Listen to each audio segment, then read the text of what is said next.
Ah, ils sont forts les Américains quand même. Maxime Renaud, the follow. Mais moi je le tue ça par contre. En vrai de vrai ça a l'air bon. Vas-y, hein. Enfin le mec est un des meilleurs joueurs de l'histoire. T'as joué avec Victor? Je le détruis. Ah, tu l'as détruit? Oui.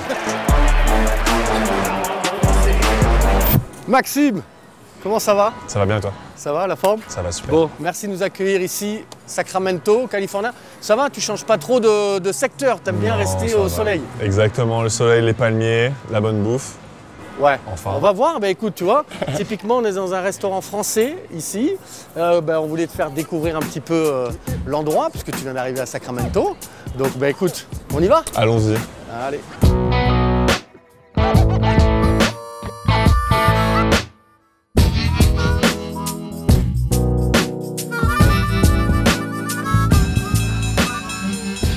Bon, tout va bien?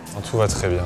Ça y est, ça a rattaqué. Ça a attaqué, la pré-saison est finie. T'as été visité toi ou pas?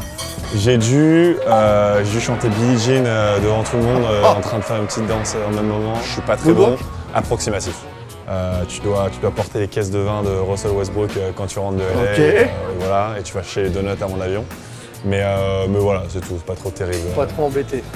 C'est marrant. Tu le fais qu'une fois, donc autant profiter, tu vois. Est-ce que tu veux boire un petit coup au bar? Je suis chaud pour me faire une petite limonade si Eh tu ben veux. écoute, on va demander. Can we order something? Is possible? Yeah? Comment s'est passée cette arrivée à Sacramento? Est-ce que tu es content d'être là, dans cette ville, dans cette franchise, qui est une franchise mythique quand même? Je suis content de pouvoir rester en Californie en fait. Je pense que, tu vois, quand j'ai quitté la France et que je suis venu à Stanford pour jouer en université, j'ai eu un peu de mal avec le côté social de tu vois plus ta famille, tu vois plus tes amis, tu es dans une nouvelle ville, etc. Et en fait, le fait de rester en Californie à 2h, 2h30 de route de Stanford, c'est vraiment bien, c'est presque rassurant. Et même au-delà de ça, les Kings, ils ont quand même une fanbase qui est très engagée. C'est pas une grosse équipe en termes de market comme les Lakers, comme les Knicks, etc. Mais l'avantage, c'est que du coup, il y a peut-être un petit peu moins de personnes. Mais par contre, ils sont vraiment déter et ils connaissent vraiment tout sur le basket. Notre coach actuel, Doug Christie, qui est un ancien joueur, c'est une légende, tu vois, ça se voit. Donc non, c'est vraiment cool. Et de toute façon, c'est ta première expérience NBA, quoi. Il y a tellement de trucs nouveaux. Tu peux vraiment le faire n'importe où. Je ne sais pas si on peut le dire, du Nebraska. Ça aurait été sympa aussi, tu vois. With a rookie out of Stanford, Maxime Renaud. Cette équipe, tu l'as dit, est en reconstruction. Il y a un nouvel entraîneur qui est là aussi, Russell Westbrook qui vient d'arriver. Tu es aussi avec un intérieur, Sabonis, qui est quand même All-star, ouais. une star, Ouais. clairement. Comment tu vois, toi, cette première saison au sein de cette équipe-là? Là, je parle basket. Ouais. Honnêtement, le basket, en fait, moi, je découvre. C'est-à-dire, tu arrives à un niveau où, encore une fois, tu as un gap, peu importe ce que tu faisais avant, à quel point tu étais fort, etc. Il y a un gap de niveau. Il y a un vrai gap entre l'université, Stanford, par exemple, le championnat. La manière dont je le vois, c'est vraiment le gap que je me suis pris quand je suis arrivé à Stanford il y a 4 ans, c'est le gap que je me prends maintenant, etc. C'est-à-dire que l'année dernière, j'étais le seul joueur du pays à être en 20 points 10 rebonds. All ACC First Team, All American, casser des records, etc. Et là, j'arrive et t'es petit frère, tu vois. T'es petit frère, t'es petit Benjamin, il faut s'y remettre. Et comme tu as dit, en fait, moi, tu vois, il y a un truc que je faisais très bien, c'était prendre des rebonds en université, par exemple. Et là, tu te retrouves contre le meilleur rebondeur du monde. D'ailleurs, le mec, il a 15 rebonds par match tous les soirs. Thank you so much. Appreciate you. Et il a 15 rebonds tous les soirs, donc tu vois, ça te pousse un peu. Mais ouais, en fait, il faut juste essayer de se retrouver, il faut devenir plus fort physiquement, il faut devenir plus fort techniquement. Donc moi, j'essaie juste d'apprendre un max. On a une équipe très expérimentée en termes d'âge. Russell Westbrook, sa 18e saison, DeMar DeRozan, 17e, Dennis Schroeder, 12e, Sabonis, 10e, etc. Donc en fait, il faut juste apprendre et il ne faut pas se frustrer mentalement. C'est-à-dire que bien évidemment, tu passes de jouer 35 minutes chez toi à là, bah, ça va être réduit. Ah oui. Il y a même, tu vas peut-être avoir des did not play quelques soirs, tu vois. Et faut pas se frustrer, il faut juste continuer à bosser et apprécier ça, apprécier le travail, le retrouver. Et donc c'est ça sur quoi je me focus un petit peu cette année. Pour revenir par rapport à ton cursus, tu n'as pas connu la France, à part quand tu es passé à Nanterre, mais je veux dire, tu n'as pas connu le championnat professionnel en France. Est-ce que ça, c'est un regret ou c'est une fierté parce que tu as découvert les États-Unis ou tu te dis, c'est dommage parce que j'aurais peut-être eu une autre expérience aussi, différente? Alors, complètement, je pense que ça aurait été complètement différent. C'est un choix de vie en fait, que j'ai fait finalement. Ça aurait été différent. Je pense que la manière dont le système français marche, où tu as les études et le basket séparés à partir d'un certain niveau, c'est quelque chose où c'est pas le cas aux États-Unis, où au contraire ils le gardent connecté ensemble le plus longtemps possible jusqu'à ce qu'ils arrivent en NBA. Moi, c'est quelque chose qui, en tout cas pour mon équipe perso à ce moment-là et aussi pour me développer en tant qu'homme, je voulais faire et je voulais explorer.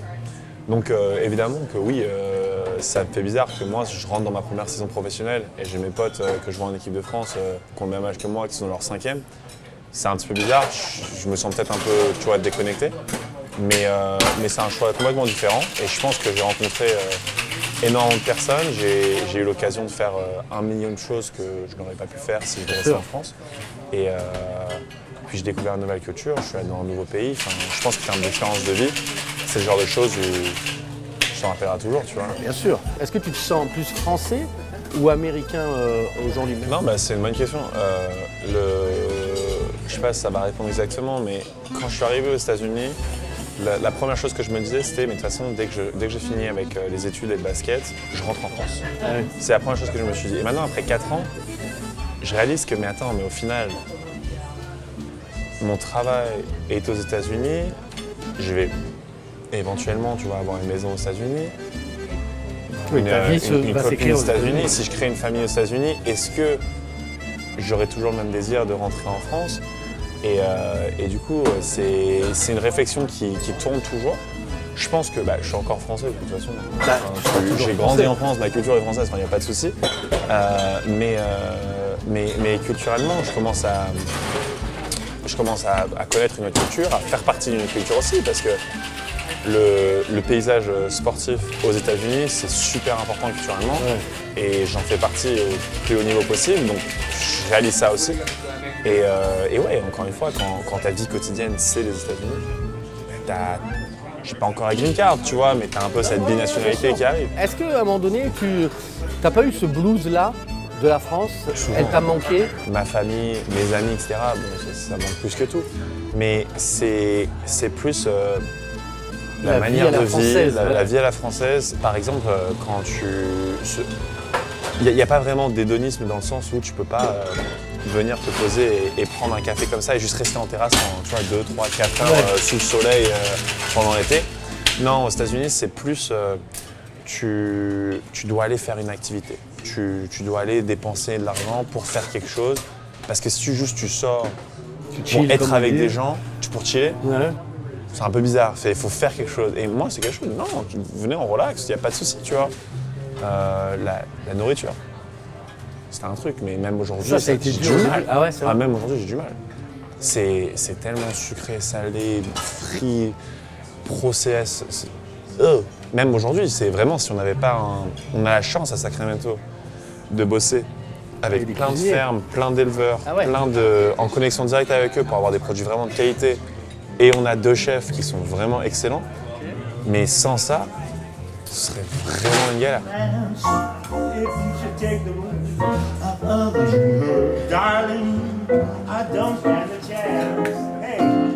Non, mais ça a la tête d'un menu français. Hein. Il y a même des moules maison, tu veux ça? Mais, je sais pas si l'orthographe c'est bien traduit par contre. Le saucisson à l'ail avec ail et juste AI, pas de L, enfin bref, pas mal. Ah, ils sont forts les Américains quand même. Hein. Très, très techniques les mecs. Tout à l'heure, tu me disais que ça te manquait un peu la nourriture française, un peu la gastronomie. Est-ce que tes restaurants, un peu, quand tu voyages, quand tu te déplaces un peu, t'aimes bien aller découvrir des restos un peu? Ouais, on a fait, généralement nos vets organisent des petits déplacements en équipe où on va dans une steakhouse où ils nous prennent une petite salle et on mange ensemble, c'est cool. Surtout pour connecter entre joueurs. Je pense qu'il y a beaucoup de joueurs qui, passé un certain âge, passé un certain niveau de succès et une certaine connaissance des villes, des endroits dans lesquels tu vas, eux, ils ont vraiment des plans d'attaque bien définis, ils ont leurs cases de vin qui sont déposées à cet endroit-là, enfin c'est très, voilà. Ils ont leurs habitudes. On n'y est pas encore à ce niveau-là, pas du tout même, mais on y aspire. On y aspire. Donc, Et en parlant des vêtements, là, c'est quoi ton ressenti là, de l'équipe là? T'as accroché avec des joueurs en particulier non, bah, humainement parlant? Ils sont cool, ouais, la plupart sont cool. Russell vient de rejoindre l'équipe. Dès qu'il est arrivé, toute l'énergie de la salle change complètement. Ah ouais. C'est vraiment le vet par excellence qui va beaucoup parler, va apporter vraiment beaucoup d'énergie positive, communique énormément. Enfin, le mec est un des meilleurs joueurs de l'histoire, il n'y a rien à prouver, donc s'il veut déconner, il déconne et il n'y a pas de souci, tu vois. Donc c'était super cool. Zach Lavine m'a prêté sa voiture pour que je passe mon permis, ça c'était trop cool aussi. Limite, le plus ils te charrient et le plus ils te font faire des petits trucs bêtes, plus tu te rapproches d'eux en fait, naturellement. Et donc je pense que si tu joues le jeu d'être un rookie et il faut l'embrasser, tu vois, le plus tu le fais, mieux c'est et plus tu connectes avec eux. Qui aime bien châtie bien, comme on dit. À peu près, ouais. Bon, après, il faut mettre les paniers pendant les matchs quand même, hein, parce qu'ils déconnent pas, mais... Bien sûr, mais je pense que là-dessus, ouais. il n'y aura pas de problème pour Non, toi. ils sont cool.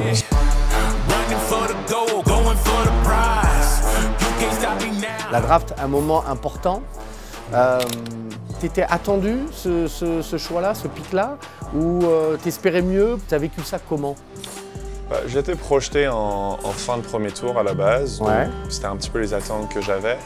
Au final, on est passé au second tour, ce qui était, j'allais dire, un petit peu frustrant. Mais du coup, on arrive au second tour et puis ensuite après, au final, ça nous a mis même dans une meilleure position parce que pendant le second tour, on pouvait vraiment débattre avec les différentes équipes qui allaient nous donner des offres le jour d'après parce que finalement, ça s'est séparé en 2 jours. Et du coup, en fait, 42, c'est beaucoup plus bas que je devais aller en 31 ou en 32 au second tour. Mais on a pu trouver l'équipe qui te donnait le contrat qui était le plus avantageux et dans laquelle tu avais quand même une position où tu pouvais jouer un petit peu. Et du coup, au final, c'est très bien passé et ça c'est bien fait pour moi. Et puis à la fin de la journée, à partir du moment où tu as une équipe et tu es sous contrat, bon, après tu joues au basket, tu vois. Ben, en parlant de jeu, j'ai vu, bien sûr, que tu étais un adepte aussi des jeux d'échecs. Un petit peu, ouais. Tu as joué avec Victor récemment? Ça a donné quoi? Je le détruis. Ah, tu l'as détruit? Oui. Oui. Très bon. Oui. Donc si moi, là, je te détruis, ça craint ou pas? Non. C'est pas possible? Non. C'est vrai? Oui. Bon, bah écoute, tu me laisses commencer? Ouais. C'est vrai?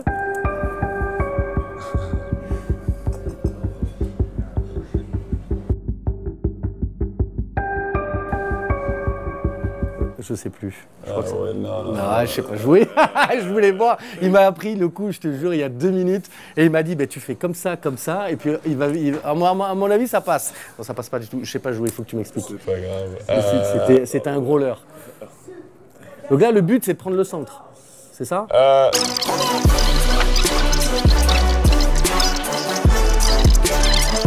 C'est à peu près ça. Bon, j'ai essayé de te la faire à l'envers, mais je savais que ça n'allait pas marcher.